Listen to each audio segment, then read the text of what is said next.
नमस्कार दर्शकों, आप देख रहे हैं आपका पसंदीदा चैनल TV30 इंडिया। आइए नजर डालते हैं उत्तर प्रदेश के कानपुर से आ रही इस खबर पर।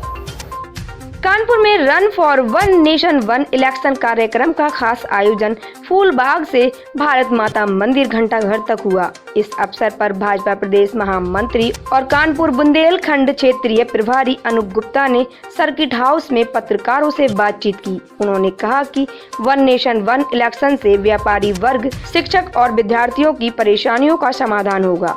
मुलाकात करने वालों में संजय वन समिति के अध्यक्ष वरिष्ठ PCS अधिकारी दिनेश कुमार गुप्ता, भाजपा के क्षेत्रीय सह संयोजक अचल गुप्ता, व्यापारी नेता सुनील कुमार मिश्रा और वी प्लास्ट के MD आर्यवन अभी प्रमुख रूप से उपस्थित रहे। इलेक्शन वन नेशन को लेके उसका क्या कहेंगे? देश के अंदर बार बार होने वाले चुनाव, अलग अलग समय पर होने वाले बार बार चुनाव, कभी लोकसभा का चुनाव है, कभी नगर निकाय का चुनाव है, कभी विधानसभा का चुनाव है, कभी पंचायत के चुनाव है, कभी MLC के चुनाव। ये बार बार होने वाले चुनाव से जो बार बार लगने वाली आचार संहिता होती है, इस आचार संहिता से बार बार होने वाले चुनावों से अब जनता उकताने लगी है। अब जनता को समस्या होने लगी। जनता ये चाहती है कि आप एक टाइम तय करो, इस टाइम में सब प्रकार के चुनाव को एक साथ कराओ, हमको वोट डालने आना, एक साथ सारे वोट डाल देंगे।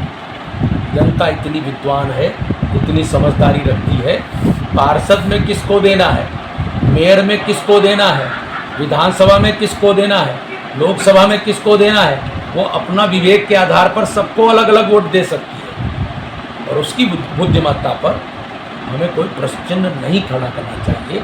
देश के अंदर एक साथ में यदि चुनाव होंगे तो जो बार बार चुनावों पर पैरामिलिट्री फोर्स से लेकर के पोलिंग पार्टी तक और खर्चे से लेकर के पर्चे तक जितना अनावश्यक व्यय होता है, इस सब व्यय को सीमित किया जा सकता है एक बार में ही खत्म करके, और एक बार ही सारे चुनाव की प्रक्रिया को पूरा करें तो एक ही प्रकार का पर्चा होगा, एक ही प्रकार का खर्चा होगा, और सारा जो खर्चा बचेगा, इससे भारत को हम विकसित भारत बनाने की दिशा में ले जा सकते हैं। भारत को विकासशील देशों की श्रेणी से बाहर निकाल सकते हैं। इंफ्रास्ट्रक्चर डेवलपमेंट की दिशा में नए कदम बढ़ा सकते हैं।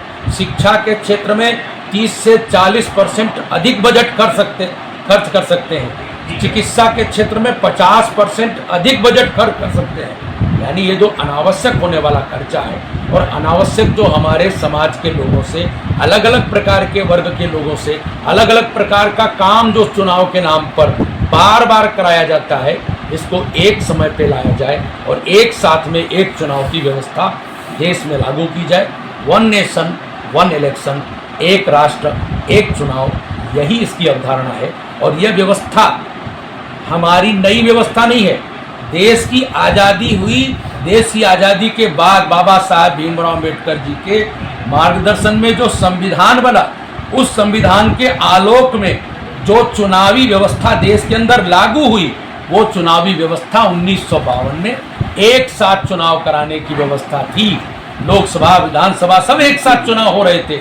वो व्यवस्था 20 साल तक वैसी ही चली, लेकिन 67 से लेकर के 80 तक देश के अंदर ऐसी सरकारें रहीं जिन्होंने राज्य सरकारों को अस्थिर किया, राज्य सरकारों के अलग अलग समय पर चुनाव कराए और अनाप शनाप खर्चा जनता के ऊपर थोप दिया। बार बार चुनाव के लिए परेशान हो जनता, यह बार बार चीजें हम पर थोप दी। वापस आज देश में बहस का विषय बना है।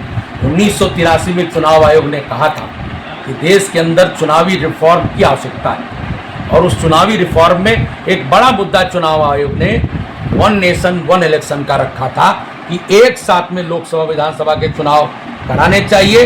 इससे जनता को अनावश्यक बार बार पोलिंग पार्टी तक जाना, पोलिंग स्टेशन तक जाना, इसकी बार बार दौड़ने की जरूरत नहीं रहेगी। पोलिंग पार्टियों को बार बार चुनाव कराना जाने नहीं पड़ेगा, एक बार में ही सारी व्यवस्थाएं हो सकेंगी। हमारी मांग है देश के अंदर वन नेशन वन इलेक्शन लागू होना चाहिए। इससे हर वर्ग के लोगों को राहत मिलेगी और देश के संसाधनों को हम वास्तविक देश के विकास में लगा पाएंगे। ये अनाप शनाप खर्च को हम रोक पाएंगे, यही हमारी मांग है। और इस मांग को लेकर के कानपुर की क्रांति की धरा से आज एक run for one nation one election के नाम पर एक दौड़ का आयोजन होने जा रहा है। इसी मांग को लेकर के हजारों लोग कानपुर में फूलबाग से लेकर के और भारत माता की प्रतिमा तक दौड़ करके इस बात का संदेश देंगे कि हम सब वन नेशन वन इलेक्शन चाहते हैं। आपका पसंदीदा चैनल TV30 इंडिया अब उत्तर प्रदेश एवं उत्तराखंड के प्रतिष्ठित केबल नेटवर्कों एवं OTT प्लेटफॉर्म्स के साथ साथ सोशल प्लेटफॉर्म्स पर भी उपलब्ध है। अपने क्षेत्रीय समाचारों के लिए आज ही फॉलो करें TV30 इंडिया को।